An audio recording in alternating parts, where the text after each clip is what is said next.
దేవునికి మహిమ కలుగును గాక. మీ అందరికీ నా హృదయపూర్వక వందనాలండి. అందరు బాగున్నారా? దేవుని స్తోత్రం. మరి దేవుడు నానా విధాలుగా లేఖనాల ద్వారా మనతో మాట్లాడుచున్నప్పుడు దేవుని మాటకి మనం కట్టుబడి నడిచిన వెడల దేవుడు అద్భుతాలు ఆశ్చర్యములు చేస్తానని చెప్పేసి దేవుడు చెప్తున్నాడు. చూడండి, మనుషులు మనల్ని చేయి విడిచిపెట్టినా కూడా ఈ లోకంలో మనము బ్రతకగలము, లేకపోతే నడవగలము. దేవుడు మనల్ని చేయి విడిచిపెట్టి వేస్తే మనం ఏమైపోతాం అన్నది ఒకసారి గమనించుకుందామండి. మరి దేవుడు అనేక మందితో కూడా దేవుడు మాట్లాడుచున్నారు. నన్ను విడిచి మీరు ఎల్లగోరుచున్నారా అన్నప్పుడు మరి ఆ యొక్క భక్తులు కానీ ఆ బిడలు కానీ మరి దేవునితో ఏమి చెప్పి ఉన్నారన్నది లేఖనాల్లో చూసుకుందాము. యోహాను సువార్త 6వ అధ్యాయం 67వ వచనంలో దేవుడు మాట్లాడుచున్నాడు. ఒకసారి కాబట్టి యేసు మీరు కూడా వెళ్ళిపోవాలనని ఉన్నారా అని 12 మందిని అడుగగా, ఇక్కడ ఏమంటున్నాడండి, మరి శిష్యులతో దేవుడు అడుగుచున్నాడు, నన్ను విడిచి మీరు ఎల్లగోరుతున్నారా, మీరు కూడా వెళ్ళాలనుకుంటున్నారా అని ఎవరిని అడిగి ఉన్నారండి?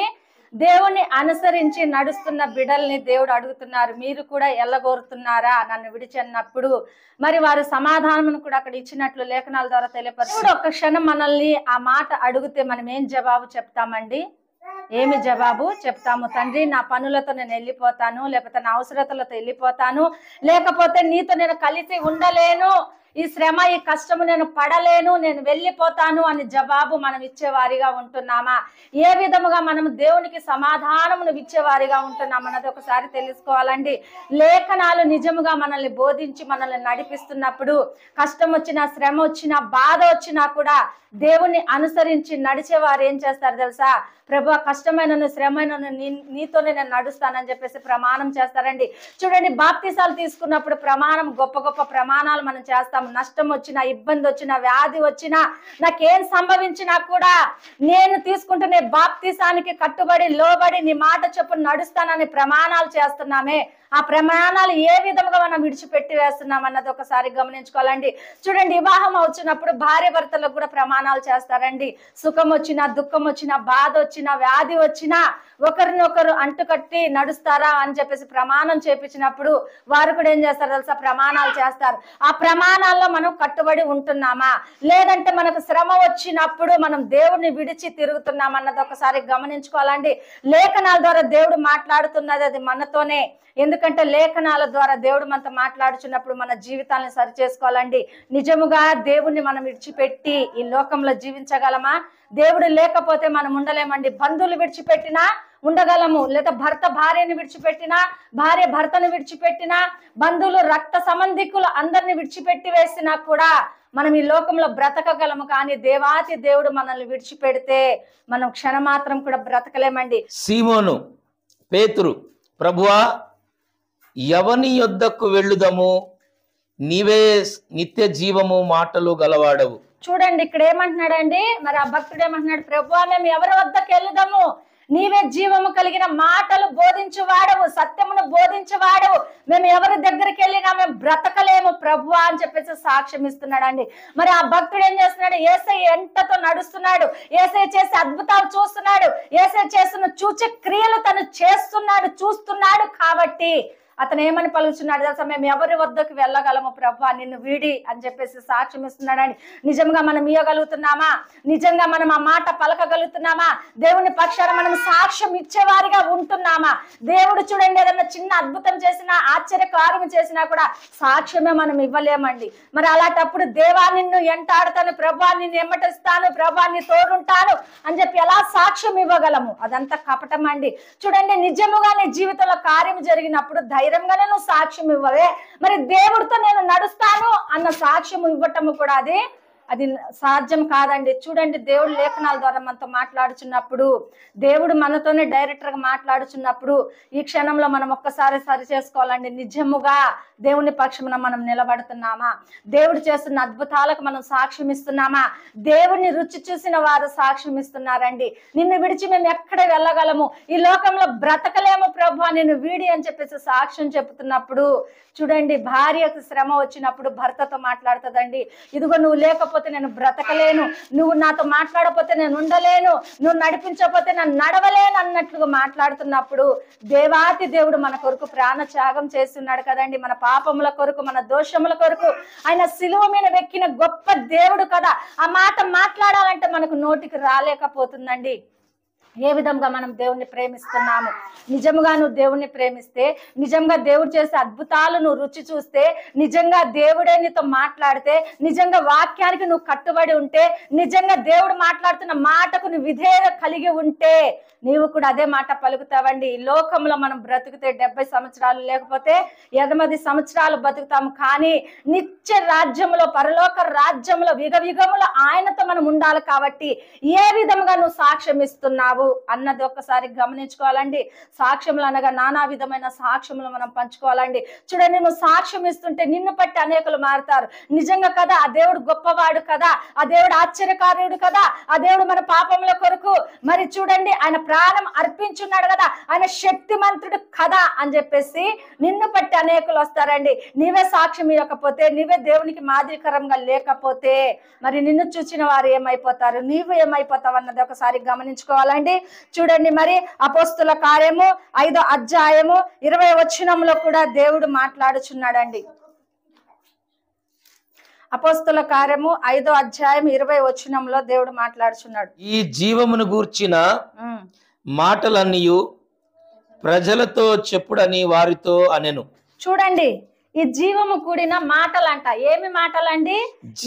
జీవము కూడిన మాటలు అంటే దేవుడు చేస్తున్న అద్భుతాలను బట్టి, ఆశ్చర్యంను బట్టి నువ్వు దేవునికి నిజంగా సాక్ష్యం ఇస్తున్నావా? నేను అదే చెప్పాను, నిజంగా నువ్వు దేవునికి సాక్ష్యం ఇస్తున్నావా? అయ్యో దేవుడు నా జీవితంలో కార్యం చేశాడు కదా అని మనుషుల్ని చూసి నువ్వు భయపడి సాక్ష్యం ఇవ్వలేకపోతున్నావా? లేకపోతే ఇంకొకటి ఏదన్నా నీ మనసులో కలిగి నువ్వు సాక్ష్యం ఇవ్వలేకపోతున్నావా? జీవము కలిగిన మాటలు ప్రజలకంట, అనేక ప్రజలకు నువ్వు సాక్ష్యం ఇచ్చే వారిగా ఉంటున్నావా? అక్కడిదక్కడ మరుగు చేసుకుంటూ నువ్వు ఉంటున్నావు అన్నది ఒకసారి గమనించుకోవాలండి. నువ్వు నిజంగా దేవుణ్ణి ప్రేమిస్తే, నిజంగా దేవుడి చేత ఆశీర్వదించబడితే, నిజంగా దేవునితో మాట్లాడితే నువ్వు సాక్ష్యం ఇస్తావండి. ఆ సాక్ష్యం మరుగుపరుచుకోరండి. చూడండి, ఆ సాక్ష్యం చిన్నదైనప్పటికీ కూడా నా జీవితంలో దేవుడు కార్యం చేశాడు, నా కుటుంబంలో కార్యం చేశాడు, నా బిడ్డల జీవితంలో కార్యం చేశాడు, నా భర్త జీవితంలో కార్యం చేశాడు అని చెప్పేసి మనం ధైర్యంగా నిలబడి సాక్ష్యం ఇచ్చేవారిగా ఉండాలండి. మరి లేఖనాల ద్వారా దేవుడు అదే మాట్లాడుచున్నాడు. జీవము కలిగిన మాటలు, జీవము కలిగిన మాటలు ఆ ప్రజలకు నువ్వు చెప్పుచున్నావా? చూడండి, దేవుని నోటి నుండి వస్తున్న మాటలు అవి జీవము కలిగిన మాటలండి. అవి ఎక్కడ కూడా దొరకవండి, అవి దేవుని వద్ద నుండే దొరుకుతాయి. కాబట్టి మనం ఆ జీవము కలిగిన మాటలు విడిచిపెట్టే వారిగా ఉంటున్నామా, లేదా దేవుని అనుసరించి మనం నడిచే వారిగా ఉంటున్నామా అన్నది ఒక్కసారి తెలుసుకోవాలని చెప్పేసి లేఖనాల ద్వారా తెలియపరుస్తున్నాడు అండి. దేవుడు ఏ విధంగా నువ్వు సాక్ష్యం ఇస్తున్నావు? దేవుడు నీకు మేలు చేస్తే సాక్షి విధంగా ఉంటున్నావా? కీడు ఏదైనా నీ పైన సంభవించినప్పుడు సాక్ష్యం ఇవ్వలేకపోతున్నావా? చూడండి, మేలైనను, కీడైనను, హింస అయినను, బాధ అయినను ఏది కలిగినా కూడా అది దేవుని చిత్తం లేకుండా మీకు రాలేదండి. ఎందుకంటే దేవుడు నేను ఇంకా పరీక్షిస్తున్నాడేమో, నా బిడ్డ నన్ను మహిమపరుస్తుందా, నా బిడ్డ నన్ను ఘనపరుస్తుందా, లేదా నా బిడ్డ మధ్యలోనే నన్ను విడిచిపెట్టి వెళతదా అని చెప్పేసి దేవుడు నిన్ను పరీక్షిస్తున్నప్పుడు ఆ పరీక్షలో ఎంతమంది అయితే నిలబడతారో అందరికి దేవుడు ఏం చేస్తాడు తెలుసా? అద్భుతం చేస్తాడండి. మరి ఏబు పట్ల ఎంత అద్భుతం చేస్తున్నాడండి దేవుడు. మరి ఏబుని ఎంత మరి సాతాను శోధించి ఉన్నది, సాతానికి లోబడకుండా దేవుణ్ణి మహిమపరచుట కొరకు తన శరీరం కూడా అప్పగించి ఉన్నాడండి. మరి ఏబు ఆ విధంగా మనం ఉంటున్నామా? చిన్న శ్రమ కలిగితే మనము తప్పిపోయే వారిగా ఉంటున్నామండి. ఒక్కసారి గమనించుకోవాలా. ఆ తప్పు ఏంటంటే, ఆ పాపము, ఆ తప్పు జరగకుండా కూడా మనం ఏం చేయాలా? ప్రార్థన చేసుకోవాలా. దేవుని మహిమకులుగా మనం ఉండాలా. చూడండి, ఏదన్నా కష్టం వస్తుంది అంటే నువ్వు తప్పిపోకుండా దేవుని చేతిలో బలంగా నిలబడాలండి. ఈ శ్రమ వైపు నువ్వు చూడకూడదండి. శ్రమలు అనేకముగా సంభవిస్తాయండి. క్రైస్తవులకి శ్రమలు అన్నది అనేకమైన సంభవించినప్పుడు నిన్ను నువ్వు పరీక్షించుకోవడానికి అది మంచి అవకాశం అండి. దేవుడితో అంటకట్టబడటానికి అది మంచి అవకాశం. చూడండి, ఒక ద్రాక్ష చెట్టు పెట్టినప్పుడు వెంటనే కాయలు కాసేస్తాయా? కాయని దాని సమయాన్ని బట్టి, ఆ తీగ ఎంతవరకు పాకుతుందో అంతవరకు అది పాకినప్పుడు ఆ సమయాన్ని బట్టి ద్రాక్ష పళ్ళు కాస్తాయి. లేదు నన్ను ఇప్పుడు ద్రాక్షకాయలు తినాలి, నేను ఇప్పుడు మొక్కేసాను ద్రాక్షకాయలు పండాలంటే అవి రావు కదండి. అది వచ్చే సమయానికి వస్తాయి. చూడండి, నువ్వు శోధించబడుతున్నావు అంటే ఆ శోధన తొలగించే గొప్ప దేవుడు మన దేవుడు కాబట్టి శోధనకి లోబడి ఉండక దేవుడిని మహిమపరిచే వారిగా మనం ఉండాలండి. చూడండి, ఒక చిన్న సామెత అండి. మరి ఒక రాజు గారు మరి ఒక ప్రాంతానికి ఆయన తిరగటానికి వెళ్ళుచున్నప్పుడు మరి చూడండి, ఒక చెట్టు కిందంట ఒక వ్యక్తి ఏం చేస్తుంది, చింతకాయలు ఏరుతుందంట అండి. హల్లెలూయా. ఏమేరుతుంది? చింతకాయలు ఏరుతుంది. చింతకాయలు ఏరుతున్నప్పుడు ఆమె స్థితిని బట్టి, ఆమె పేదరికాన్ని బట్టి, ఆమె దరిద్రతను బట్టి, ఆమె జీవిస్తున్న ఆ జీవనం చూసి ఆ రాజు కనికరపడి ఉన్నాడంటండి. హల్లెలూయా. కనికరపడి ఏం చేశాడు తెలుసా? తన ఇంటికి తెచ్చుకొని వివాహం చేసుకున్నాడంటండి. హల్లెలూయా. వివాహం చేసుకున్న తర్వాత కొన్ని సంవత్సరాలు గడిచిపోయినాయి అంటండి. గడిచిపోయినాక అదే దారిలో మళ్ళీ రాజుగారు వెళ్తూ ఆ చెట్టు కింద ఆ యొక్క బండి నాపి ఇవేం కాయలమ్మ అన్నప్పుడు ఆమె అన్నదంటండి, ఇదేంటండి, ఇది వంక టింకర్ ఉన్నాయి అన్నదట. హల్లెలూయా. వంక టింకర్ ఉన్నది కాయలు కాదు, నీ బ్రతుకు. హల్లెలూయా. నీ బ్రతుకు దేవుడు గొప్ప కార్యం చేసి మార్చుకోమని అవకాశం ఇస్తే, రాజాతి రాజు నేను చేరదీసుకుంటే మళ్ళీ ఆ వంక టింకర్ కాయల దగ్గరికే పోయావంటండి. హల్లెలూయా. చూడండి, తన పాత జీవితాన్ని మర్చిపోయి ఉన్నదంటండి. తన పాత జీవితాన్ని ఏ జీవితంలో నుండి వచ్చిందో, ఏ స్థితిలో నుండి వచ్చిందో కూడా తను మర్చిపోయి ఇదేంటని ఇంత వంకర్ టింకర్లు ఉన్నాయి అన్నాడట. ఆ వంకర్ టింకర్ కాయలు ఏంటో తెలుసుకొని రామ్మ అని వదిలిపెట్టి వెళ్ళాడంటండి. హల్లెలూయా. నిన్ను నన్ను కూడా దేవుడు పరీక్షిస్తున్నాడండి. నీ జీవితం ఏ విధంగా ఉన్నప్పుడు నేను మలుచుకొని ఉన్నాను, నీ జీవితం ఏ విధంగా ఉన్నప్పుడు నేను చేరదీస్తున్నాను, నీ జీవితం ఏ విధంగా ఉన్నప్పుడు నీ కొరకు నేను రక్తం ధారపోసి ఉన్నానో ఆ స్థితి నువ్వు మర్చిపోతే నువ్వు వ్యర్థుడివే, వ్యర్థురాలివే అని చెప్పేసి దేవుడు చెప్తున్నాడు అండి. వెనకటి స్థితిని మర్చిపోకుండా మనం జ్ఞాపకం చేసుకుంటూ ప్రార్థన చేయాలంటండి. హల్లెలూయా. మరి ఎంతమంది ఆ విధంగా ప్రార్థన చేస్తున్నారండి? గడుస్తుందని చెప్పేసి వెనకటి స్థితి మనం మర్చిపోతున్నామా?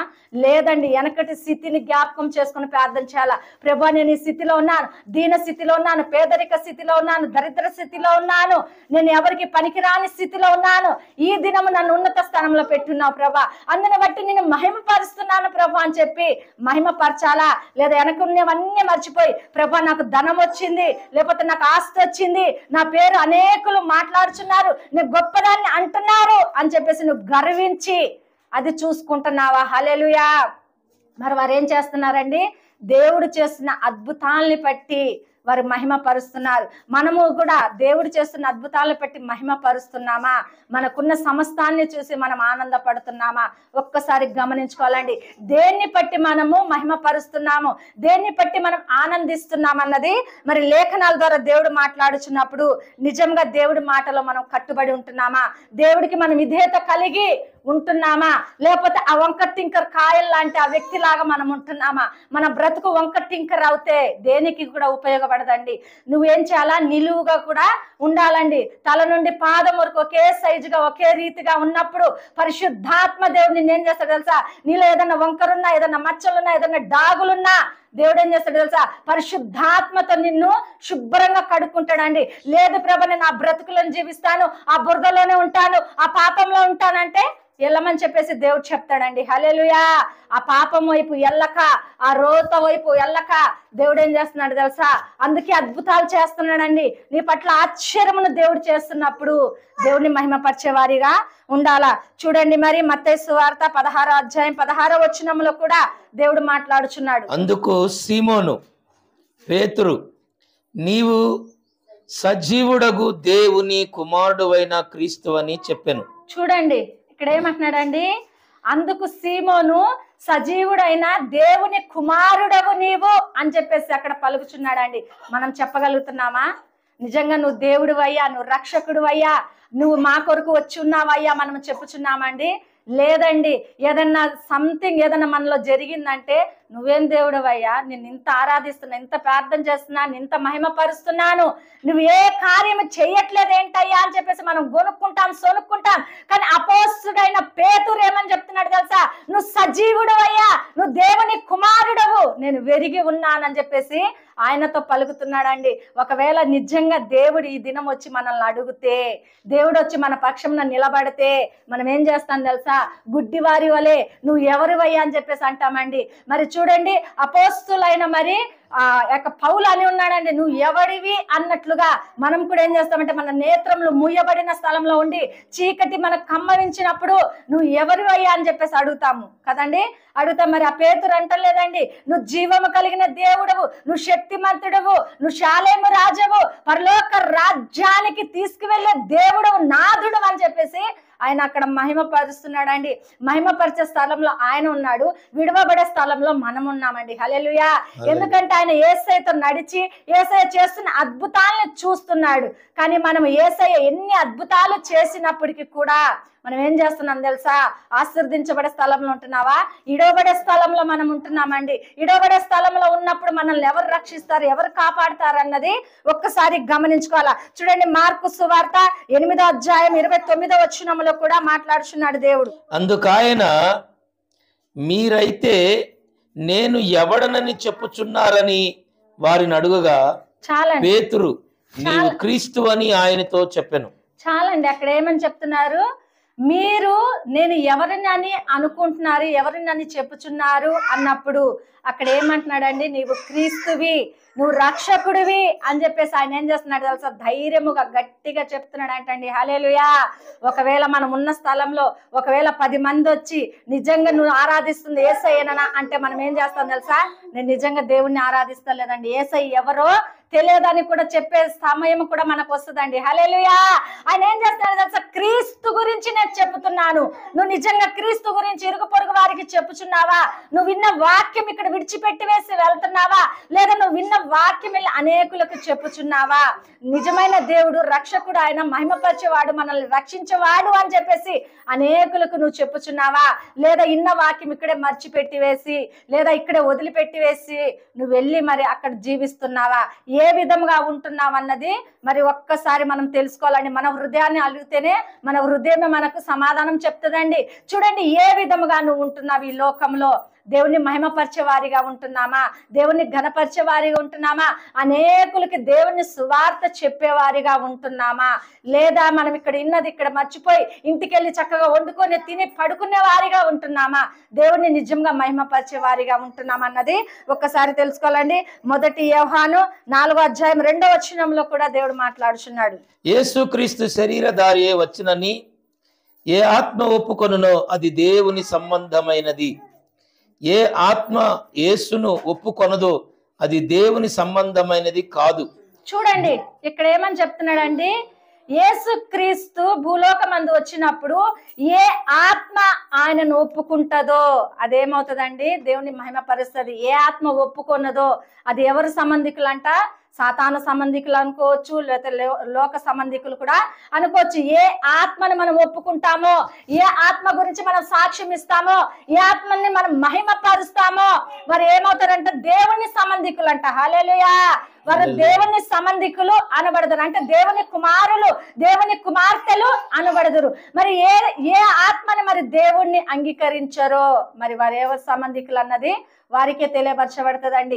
ఏ విధముగా మనం ఉంటున్నాము, దేవుణ్ణి ఒప్పుదనంగా ఉంటున్నామా, దేవుని మహిమపరిచే వారిగా ఉంటున్నామా, దేవుడి నిజంగా మన దేవుడని మనం ఒప్పుకునే వారిగా ఉంటున్నామన్నది ఒక్కసారి తెలుసుకోవాలండి. మనం ఒక్కసారి లేఖనాల ద్వారా దేవుడు మనతో మాట్లాడుచున్నప్పుడు నిజంగా నాతో నువ్వు మాట్లాడుచున్నావు ప్రభా, ఇప్పటి వరకు నీ గురించి నేను సాక్ష్యం ఇవ్వలేకపోతున్నానేమో, ఇప్పటి వరకు నువ్వు చేస్తున్న మహిమను బట్టి నిన్ను మహిమపరచలేకపోతున్నానేమో, నా కొరకు నువ్వు వచ్చి ఉన్నావని నేను ఎరగలేక బ్రతుకుతున్నానేమో, నిన్ను ఒప్పుకోలేకపోతున్నానేమో, సమాజంలో అనేకులకి నీ పక్షంలో నేను సాక్ష్యం ఇయ్యలేకపోతున్నానేమో అన్నది ఒక్కసారి మనము గమనించుకోవాలండి. ఏ విధముగా అయినను దేవుని మనం మహిమపరచాలండి. విడవబడుట దేవుని చిత్తము కాదండి. దేవునితో మనం ఏం చేయాలా? పరలోక రాజ్యానికి వారసురాళ్ళు కావాలని ఆయన చిత్తమై ఉన్నది కాబట్టి దానిలో నుండి మనల్ని ఏం చేస్తారు తెలుసా? సాతాను మనల్ని దూరపరచాలని ఎన్నో ఆశలతో ఎన్నో మరి చూపిస్తూ మనల్ని బలహీనత పరుస్తున్నప్పుడు దేవుడు ఏం చేస్తాడు తెలుసా? ఈ అద్భుతాలన్నీ చేసుకుంటూ ఆయన రాజ్యముకు మనకు వారసుల్ని కావాలని చెప్పేసి ఆయన శ్రమపడి బాధపడి మరి ఎంతో మరి ఆయన మన కొరకు ప్రార్థిస్తున్నప్పుడు మనం విడవబడే వారిగా ఉంటున్నామా, మరి ఎత్తబడే వారిగా ఉంటున్నామా అన్నది ఒక్కసారి గమనించుకోవాలండి. విడవబడే వారిగా ఉంటే ఈ లోకంలోనే మనం నశించిపోతామండి. ఎత్తబడే గుంపులో మనం ఉంటే పరలోక రాజ్యానికి వారసులం అవుతామని చెప్పి లేఖనాలు తెలియపరుస్తున్నప్పుడు మనం ఏం చేయాలంటే ఆయన రాజ్యం వచ్చే వరకు, ఆయన రాకడ వచ్చే వరకు, ఆయన చేస్తున్న అద్భుతాల గురించి, ఆశ్చర్యముల గురించి మనం ఏం చేయాలో తెలుసా? అనేక ప్రాంతాల్లో సాక్షులుగా మనం నిలబడాలండి. ఒక్క స్థలంలో కాదండి, అనేక ప్రాంతాలలో, అనేక ప్రజల మధ్యలో మనం ఇస్తున్న సాక్ష్యాన్ని బట్టి ఆయన మహిమపరచబడతారండి. మరి ఎంతమంది ఆ విధంగా బ్రతుకుతున్నారు? మరి ఎంతమంది దేవుని పక్షమున నిలబడి ఆయన చేస్తున్న అద్భుతాలను సాక్ష్యం ఇస్తున్నారు? లేదా వంటగదికి పరిమితమై, ఆ జాబ్కి పరిమితమై, ఆ ఉద్యోగానికి పరిమితమై మీరు ఉంటున్నారా? ఒక్కసారి గమనించుకోవాలండి. మరి దేవుడు మాట్లాడుచున్నప్పుడు అది నాతోనే మాట్లాడుచున్నాడు. నా బ్రతుకు మార్చుకోవాలి అని అనుకున్న వారందరూ కూడా మరి ప్రార్థనలో ఏకీభిస్తాము. ఏకీభించిన విడల దేవుడు అద్భుతం ఆశ్చర్యం చేస్తానంటున్నాడు. మరి లేఖనాలు దేవుడు దీవించును గాక. పరిశుద్ధాత్ముడా నీకు వందనాలు స్తోత్రములు ప్రభా. ఆశ్చర్యకార్యములు చేయ దేవా నీకే వందనాలు స్తుతులు స్తోత్రములు ప్రభా. అయ్యా ఇడబడే స్థానంలో ఉంటున్నామా, ఎత్తబడే స్థానంలో ఉంటున్నామా? ఒక్కసారి పరిశీలించుకున్నట్టుకు సహాయం దయచేయండి ప్రభా. అయ్యా నువ్వు లేఖనాల ద్వారా మాట్లాడుచున్నావు ప్రభా. నన్ను విడిచి వెళ్ళాలనుకుంటున్నారా అని ప్రభా నువ్వు మాట్లాడుచున్నప్పుడు నాయన అయ్యా మేము విడిచి లోకంలో ఉండలేము ప్రభా. ఈ పాపం అనే లోకంలో, ఈ బంధకాలనే లోకంలో, అయ్యా ఈ రొచ్చు అనే లోకంలో నా తండ్రి, ఈ బురద అనే లోకంలో మేము జీవించలేము నాయన. అయ్యా మాకు నా తండ్రి ప్రభా దూరముగా నా తండ్రి నువ్వు వెళ్ళొద్దు ప్రభా. మా చెయ్యి విడిచిపెట్టొద్దు నాయన. మేము బ్రతకలేము తండ్రి. నీకే వందనాలు యేసయ్య. మీరు మాట్లాడుచున్న మాటలకు మేము కట్టుబడి ప్రభా నీ సాక్షులుగా నిలబడుటకు నాయన, నువ్వు చేయుచున్న అద్భుతాలను పట్టి నా తండ్రి, నువ్వు చేయుచున్న కార్యములు పట్టి ప్రభా నీ సాక్షులుగా ఉండుటకు నువ్వు సహాయం దయచేయండి. అయ్యా మహిమగా వాడుకోమని ప్రార్థిస్తున్నాము నాయన. అయ్యా ఎవరైతే నీ ఆత్మను ఒప్పుకుంటారో ప్రభా, ఆత్మ సంబంధికులు అంటున్నావు తండ్రి. ఎవరైతే నిన్ను నీ ఆత్మను ఒప్పుకోరో ప్రభా, వారు ఎవరు సంబంధికులని లేఖనాలతో మాట్లాడుచున్నప్పుడు నాయన, మా ఊపిరి ఉన్నంత వరకు నాయన నీ సాక్షులు ఉండుటకు ప్రభా, నీ ఆత్మను ఒప్పుకున్నటకును సహాయం దయచేయమని ప్రార్థిస్తున్నాం. ఆశ్చర్య కార్యములు, బహుకార్యములు చేయండి ప్రభా. సంఘంలోకి వచ్చిన ప్రతి బిడ్డతో మీరు మాట్లాడి ఉన్నారు నాయన. వారు హృదయ భావములు నా తండ్రి మీరు వెరిగి మాట్లాడి ఉన్నారు తండ్రి. నీకే స్తోత్రములు ప్రభా. యూట్యూబ్ పరిచర్య చూస్తున్న ప్రతి ఒక్కరితో మీరు మాట్లాడుచున్నారు నాయన. ఎవరైతే ఈ వాక్యం వీక్షిస్తున్నారో ప్రభా, ఎవరైతే ఈ వాక్యం చూస్తున్నారో ప్రభా, అందరితో మీరు మాట్లాడుచున్నారు తండ్రి. నీకే వందనాలు. నీ ఆత్మను ఒప్పుదల చేస్తున్నది ప్రభా, నీకు వందనాలు. అయ్యా కన్నీరు తెస్తున్నది ప్రభా, బాధ కలిగిస్తున్నది నాయన. అయ్యా హృదయపూర్వకంగా నా తండ్రి నాయన అయ్యా నిన్ను ఆరాధిస్తుండగా ప్రతి కుటుంబాలను కూడా ఆశీర్వదించమని ప్రార్థిస్తున్నా. ప్రతి కుటుంబాల గొప్ప కార్యములు, మహిమ కార్యములు జరిగించమని ప్రార్థిస్తున్నాం. మేమందరము కూడా నాయన తీర్మానము కలిగి నీ సన్నిధిలో ఉండి నీ సాక్షులుగా ఉండుటకు నాయన, నీ ఆత్మను ఒప్పుకొనుటకు ప్రభా ఈ అంచకాల దినములలో మేము ఉంటున్నాగా దేవా, నీ ఆత్మను ఒప్పుకొని పరలోక రాజ్యానికి వారసురాళ్ళుగా మమ్మల్ని చేసి మీరొక్కరే మహిమ గంతా ప్రభావములు పొందుకోమని యేసు నామములో అడిగి ప్రార్థిస్తున్నాను పరమ తండ్రి.